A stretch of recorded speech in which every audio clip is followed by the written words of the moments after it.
Drama serial गिरफ्त में आज की एपिसोड में रूही ने चाय में मुराद को नशे की गोलियां खिला देती है उसको और जब वो सो जाता है उसके पास दुपट्टा भी उतार के रख देती है। और जब रात गुजर जाती है तो तस्वीरें भी उसके साथ बना लेती है। सुबह जब वो उसको होश आती है तो वो परेशान हो जाता है, देखता है कि वहाँ रूही और उसके जूते पड़े होते हैं। जब वो जूतों को देखता है तो आगे उसकी नज़र पड़ती है, वहाँ रूही बैठी रो रही होती है।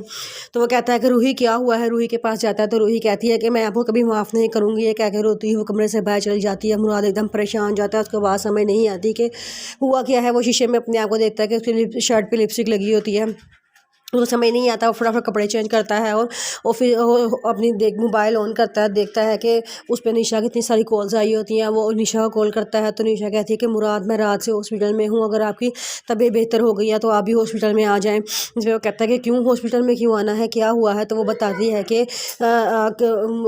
उसकी नीमल की और उसके बच्चे की तबीयत बहुत ज़्यादा ख़राब है। मैं और वजी भाई हम सारी रात हॉस्पिटल के पास रहे हैं। निशा ने बहुत बड़ा सदमा लिया है अपने बेटे का और उससे वो बर्दाश्त नहीं कर सकी, इसलिए उसकी तबीयत नहीं संभल रही। डॉक्टर्स ने उसको आराम का मशवरा दिया है, लेकिन डॉक्टर ने कहा कि अभी हम उसको अंडर ऑब्जर्वेशन रखेंगे। जिस पे वो कहता है कि अच्छा मैं अभी आ रहा हूँ, मैं अभी निकल रहा हूँ। वहाँ पे रूही दूर खड़ी हुई मुराद को देख रही होती है और उसको आंखों में चमक होती है कि उसे अपने मकसद में कामयाब हो चुकी होती है। वो मुराद से शादी करने से कोई भी नहीं रोक सकता। तो वो कहते जब मुराद गाड़ी लेके तेजी से बाहर निकलता है तो वहाँ वजी हॉस्पिटल में उसको अपना बेटा हुज़ैफ़ा बहुत याद आ रहा होता है। वो बार बार उसको याद कर रहा होता है, रो रहा होता है, उसका भी बुरा हाल होता है। और वो निमल की वजह से बड़ा परेशान होता है कि निमल और उसके बच्चे को ना कुछ हो गया तो वो उसका क्या बनेगा, सारी दुनिया ही उजड़ जाएगी। वो बड़ा परेशान होता है। वहाँ निमल हॉस्पिटल में लेटी होती है कि तबीयत बड़ी ज़्यादा ख़राब होती है। डॉक्टर उसे कहते हैं कि आप टेंशन ना लें, लेकिन वो कहती है मैं कैसे टेंशन ना लूँ, मेरा बेटा अभी दुनिया में नहीं रहा तो मुझे टेंशन तो होगी ना। और बेचारी निशा उन सबको संभाल रही होती है। निशा की अपनी तबीयत बहुत ख़राब हो रही होती है, वो भी घाव में निढाल होती है, लेकिन उसको भी समझ नहीं आता कि वो सबको कैसे संभाले, खुद को कैसे हौसला दे।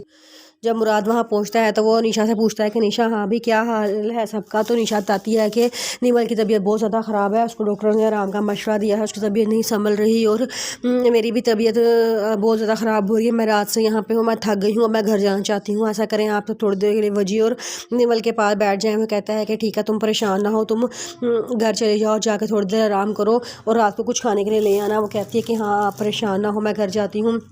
मुराद वजी के पास जाता है तो वजी बहुत रो रहा होता है, उसे बहुत हौसला देता है कि तुम परेशान ना हो, वक्ती परेशानी है, इंशाल्लाह सारा कुछ ठीक हो जाएगा, निमल की तबीयत ठीक हो जाएगी ना, सब कुछ ठीक हो जाएगा।